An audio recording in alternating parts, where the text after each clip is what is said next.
Hello दोस्तों, कल है 19 फरवरी और 19 फरवरी का आप सभी लोगों का सामाजिक विज्ञान का पेपर होने वाला है। तो दोस्तों आप सभी लोगों के लिए कुछ एनसीईआरटी का ऑब्जेक्टिव प्रश्न लेकर आए हैं जो कि कल के बोर्ड के परीक्षा में दोनों पालियों में पूछा जा सकता है। तो आप सभी लोग बिना सोचे समझे इस मात्र 5 मिनट के वीडियो को आप लोग देख लो, ठीक है। और एक एक प्रश्नों को याद कर लो क्योंकि इसमें 15 प्रश्न है और 15 प्रश्न आपके दोनों पाली में पूछा जाएगा, ठीक है। तो आप सभी लोग फटाफट वीडियो को लाइक कर दीजिए दोस्तों यहाँ पर प्रश्न संख्या 1 है कि किस क्षेत्र को प्राथमिक क्षेत्र भी कहा जाता है। किस क्षेत्र को प्राथमिक क्षेत्र भी कहा जाता है। तो हम लोग इसका सही उत्तर देंगे कृषि क्षेत्र को। कृषि क्षेत्र को प्राथमिक क्षेत्र कहा जाता है। और प्रश्न संख्या 2 है कि किस क्षेत्र को द्वितीयक क्षेत्र भी कहा जाता है। तो औद्योगिक क्षेत्र को हम लोग द्वितीयक क्षेत्र कहते हैं, ठीक है। याद रखना दोस्तों। अगला दोस्तों क्वेश्चन ध्यान से देखिएगा।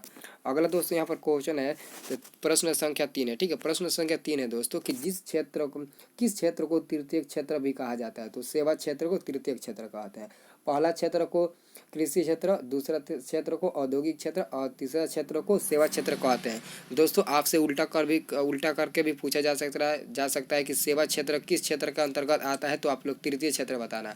कृषि क्षेत्र किस क्षेत्र का अंतर्गत आता है। तो आप लोग प्राथमिक क्षेत्र पर टिक लगा देना। अगर पूछे औद्योगिक क्षेत्र किस क्षेत्र का अंतर्गत आता है तो आप लोग मतलब कि द्वितीयक पर आप लोग टिक लगा देना, ठीक है।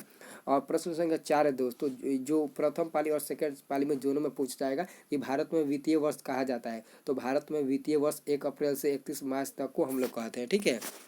प्रश्न संख्या दोस्तों 5 है कि हिंद चीन क्षेत्र में कौन से देश आते हैं। तो कंबोडिया, वियतनाम, लाओस हिंद चीन क्षेत्र के अंतर्गत आते हैं। अगला क्वेश्चन है कि तलचीन की सहायता से किसी स्थान विशेष की मापी गई ऊंचाई को क्या कहा जाता है। तो स्थानिक ऊंचाई कहा जाता है। हम लोग इसका आंसर देंगे स्थानिक ऊंचाई, ठीक है। और 7वां प्रश्न है दोस्तों कि कार्ल मार्क्स का जन्म कहाँ हुआ था। अगर पूछे कि कार्ल मार्क्स का जन्म कहाँ हुआ था तो आप सिंपली में जर्मनी पर टिक लगा देना। अगर पूछे कि कार्ल मार्क्स का जन्म किस सन में हुआ था 1818 ईस्वी में हुआ था। आप लोग उस पर टिक लगाना, ठीक है। अब दोस्तों प्रश्न संख्या 8 देखिए दोस्तों यहाँ पर प्रश्न संख्या 8 है कि निम्नलिखित में कौन प्राकृतिक आपदा है। तो भूकंप प्राकृतिक आपदा आ जाएगा, ठीक है। और प्रश्न संख्या 9 है कि बाढ़ से सबसे अधिक हानि होती है। तो बाढ़ से फसलों, भवनों और पशु सभी को हानि होता है, ठीक है। आप लोग याद रखना दोस्तों। प्रश्न संख्या 10 है कि संचार का सबसे लोकप्रिय साधन कौन है। तो आप लोग मोबाइल पर टिक लगा देते हैं लेकिन इसका सही उत्तर सार्वजनिक टेलीफोन होगा। आप लोग याद कर लो क्योंकि कल यही प्रश्न पूछा जाएगा, ठीक है। और दोस्तों यहाँ पर प्रश्न संख्या 11 की सुनामी किस प्रकार आता है। सुनामी किस स्थान पर आता है, ठीक है। तो सुनामी समुद्र में आता है। सुनामी हमेशा समुद्र में आता है। और प्रश्न संख्या 12 है दोस्तों कि मानव जनित आपदा मतलब है। तो मानव जनित आपदा आतंकवाद, लूटपाट, आग लगी, युद्ध, धार्मिक या जातीय दंग ये सभी मानव जनित आपदा है। अगर क्वेश्चन में आपसे पूछे कि निम्नलिखित में कौन मानव जनित आपदा है तो आप लोग देखना कि इसमें से कौन है। और कभी कभी पूछ देता है कि निम्नलिखित में कौन मानव जनित आपदा नहीं है। तो मानव जनित आपदा नहीं होगा मतलब कि बाढ़ आती प्राकृतिक आपदा होगा, ठीक है।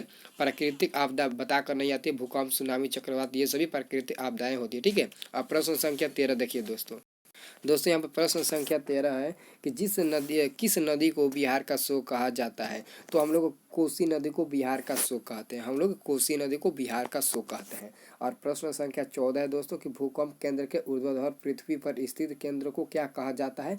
तो हम लोग इसका सही उत्तर देंगे option number C. Option number sorry दोस्तों अधिक केंद्र देंगे। हम लोग इसका सही उत्तर अधिक केंद्र देंगे, ठीक है। और दोस्तों अंतिम प्रश्न है दोस्तों कि मलबे के नीचे दबे हुए लोगों को पता लगाने के लिए किस यंत्र की मदद ली जाती है। तो हम लोग इंफ्रारेड कैमरा पर टिक लगा देंगे। इंफ्रारेड कैमरा यहाँ पर दिया है दोस्तों। आप लोग दोस्तों किसी भी क्वेश्चन को आप लोग मिस मत करना क्योंकि हर एक क्वेश्चन इंपॉर्टेंट है कल के एग्जाम के लिए, ठीक है। तो उम्मीद करता हूँ कि आप लोग जरूर मतलब कि इस वीडियो को पूरा देखे होंगे। तो लास्ट में आप लोग कमेंट एक कर दीजिएगा और साथ ही वीडियो को लाइक भी कर दीजिएगा, ठीक है। और चैनल पर बने रहना चाहते हैं तो चैनल को सब्सक्राइब भी कर लीजिएगा, ठीक है। क्योंकि आपको सोशल साइंस का जो एग्जाम होगा फर्स्ट और सेकेंड पाली का वहाँ पर आपको ऑब्जेक्टिव आंसर की बताया जाएगा, ठीक है। आप सभी लोग मिला लेना, ठीक है।